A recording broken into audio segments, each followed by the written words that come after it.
يا أيها الذين آمنوا كتب عليكم الصيام كما كتب على الذين من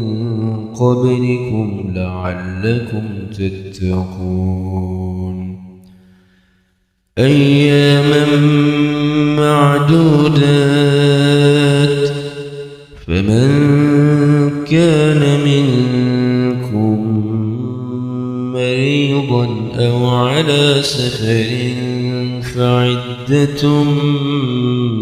من أيام أخر وعلى الذين يطيقونه فدية طعام مسكين فمن تطوع خيرا فهو خير له وأن تصوموا خير لكم إن كنتم تعلمون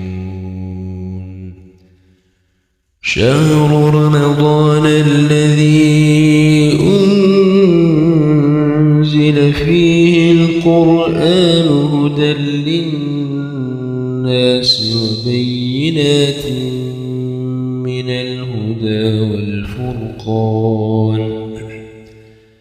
فمن شهد منكم الشهر فليصمه ومن كان مريضا أو على سفر فعدة من أيام أخر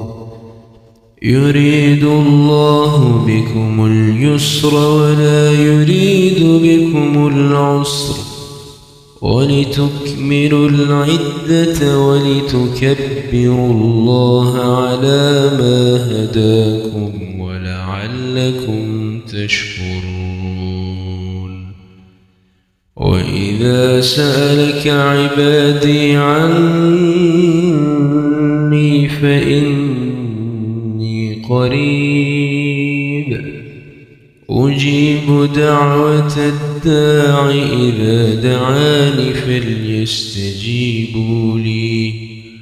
فليستجيبوا لي وليؤمنوا بي لعلهم يرشدون